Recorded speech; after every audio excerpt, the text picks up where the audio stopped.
Hi అండి, welcome to Siri home kitchen. Sankranti సందర్భంగా నేనైతే ఈరోజు బెల్లం గావల్ని అయితే చేస్తున్నానండి. ఈ బెల్లం గావల్ని పిల్లలు పెద్దలు హెల్దీగా ఉండటం కోసమని గోధుమ పిండితో చేస్తున్నాను. ముందుగా ఒక బేసిన్లోకి 3 కప్పుల వాటికి గోధుమ పిండిని అయితే తీసుకొని, గోధుమ పిండి ఇలా తీసుకున్నాక కొంచెం నెయ్యినైతే కాచి ఇందులో వేసుకుంటున్నాను. మీరు ఈ ప్లేస్లో నెయ్యి లేదా డాల్డా ఏదైనా వేసుకోవచ్చండి. నేనైతే నూనెని కాచి వేసుకుంటున్నాను.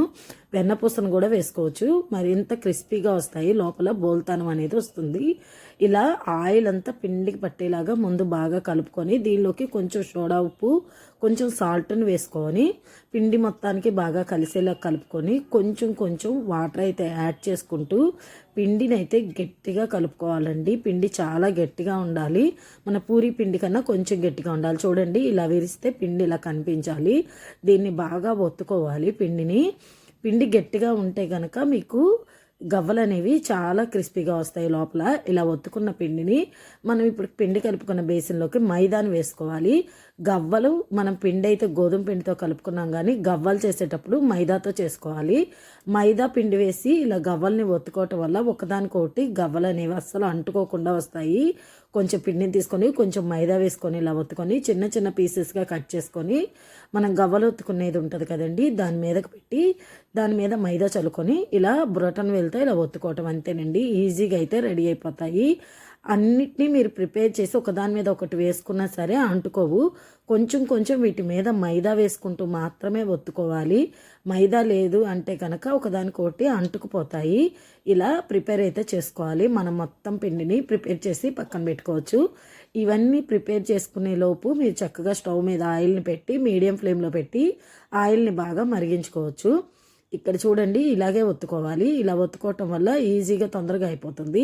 మీరు దీంతో కాకుండా ఫోర్క్తో వాటితో కూడా ఒత్తుకోవచ్చు. ఇలా అన్నిటినీ నేనైతే ప్రిపేర్ చేసేసుకొని పక్కన పెట్టుకుంటున్నాను. ముందుగా ఇక్కడ ఆయిల్ అయితే బాగా వేడైపోయింది. ఇప్పుడు ఒక దాన్ని వేసి చూసుకుంటున్నా, ఆయిల్ వేడయింది. ఇప్పుడు కొంచెం కొంచెంగా ఇందులోకి వేసుకోవాలి. మనం కొంచెం కొంచెంగా వేసుకున్న ఆయిల్ ఎక్కడ ఒకదానికొకటి అంటుకోవండి, విడివిడిగా పొంగుతూ వేటికవి వచ్చేస్తాయి. మనం ఒకే దగ్గర వేసినా సరే ఒక 2 మినిట్స్ అయితే అస్సలు కదిలించకుండా వదిలేయాలి. ఒక 2 మినిట్స్ తర్వాత అవే పైకి తేలుతాయి. తేలిన తర్వాత అటు ఇటు కదుపుతూ కొంచెం బాగా ఎర్రగా వేయించుకొని తీసుకోవాలి. ఇది మైదా కాదు, గోధుమ పిండి కాబట్టి కొంచెం ఎర్రగా అయితే వేయించుకోవాలి. ఎందుకంటే పిండి అనేది లోపల దాకా వేగాలి కాబట్టి. ఇలాగే మిగతావి కూడా ఇలా వేయించి తీసుకోవాలి.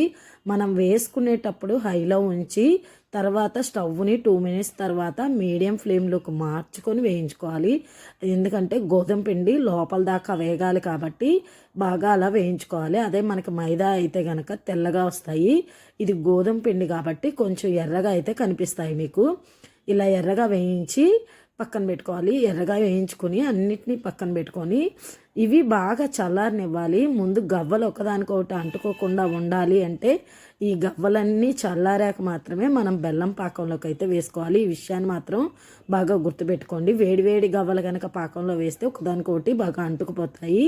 ఇప్పుడు బెల్లం పాకం కోసం ఒక గిన్నెను పెట్టి మనం 3 కప్పులు అయితే గోధుమ పిండిని తీసుకున్నాం కదా, ఇప్పుడు దాంతోనే 2 కప్పుల వాటికి తురిమిన బెల్లాన్ని తీసుకోవాలి. తీసుకొని దీనిలోకి అరకప్పు కన్నా తక్కువ వాటర్ని వేసుకోవాలి. వాటర్ అయితే ఎక్కువ వేసుకున్నామంటే మనకి పాకం పట్టడానికి ఎక్కువ టైం పడుతుంది. అందుకని అరకప్పు కన్నా కొంచెం తక్కువ వాటర్ని వేసుకొని బాగా తిప్పుకుంటూ పాకాన్ని అయితే రానివ్వాలి. బాగా బెల్లం అంతా కరిగిపోయి పాకం వచ్చే ముందు దీనిలోకి ముందుగానే మిక్సీ వేసి పట్టుకున్న యాలకుల పొడిని ఒక 1/2 టేబుల్ స్పూన్ వాటికి వేసుకుంటున్నాను నేను ఇక్కడ. మీకు ఇష్టమైతే వేసుకోండి, లేదంటే వదిలేసేయండి.